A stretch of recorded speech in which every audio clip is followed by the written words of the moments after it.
Hi எல்லாரும் எப்படி இருக்கீங்க? இன்னைக்கு நான் என்ன செய்ய போறேன்னா, மரவள்ளி கிழங்கு சப்பாத்தி செய்ய போறேன்.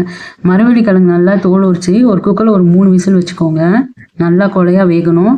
சைட் பைல நான் தக்காளி தொக்கு செய்ய போறேன் சப்பாத்திக்கு. கடாயில ஒரு 2 டீஸ்பூன் எண்ணெய் ஊத்திக்கோங்க. இதுக்கு நான் வந்து கடுகு, உளுந்து, கருவேப்பிலை, பூண்டு எடுத்துக்கிட்டேன்.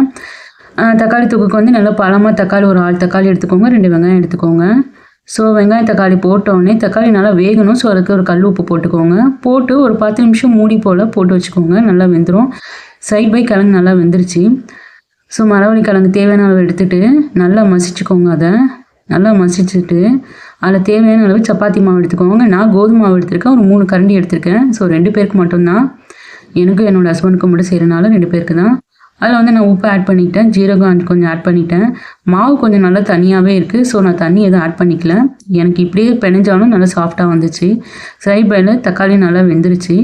ஸோ தேவையான அளவு குழம்பு மிளகாய்த்தூள், வெறும் மிளகாய்த்தூள், மஞ்சத்தூள் போட்டு நல்லா கிளறிக்கோங்க. நல்லா மசிஞ்சிருச்சு. எனக்கு தண்ணியாக வேணும். ஸோ நான் 2 கிளாஸ் தண்ணி ஊற்றிக்கிட்டேன். ஸோ இப்போ ஒரு 10 நிமிஷம் போட்டு மூடி வச்சுக்கோங்க. நல்லா வெந்துடும். அடுத்து ரொட்டி நம்ம திரட்டலாம்.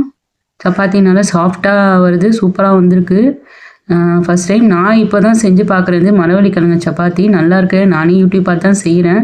ஸோ நீங்களும் ட்ரை பண்ணி பாருங்கள். நல்லாயிருக்கு. நான் நம்பவே முடியல. நல்லா உப்பி வருது. எனக்கு எப்பவும் சப்பாத்திலாம் இந்த அளவுக்கு உப்பாது. பட் ஆனால் இப்போ சூப்பராக வந்திருக்கு. ஸோ எனக்கு வந்து மொத்தம் ஒரு 7 சப்பாத்தி வந்துச்சு சாப்பிடுவோம்.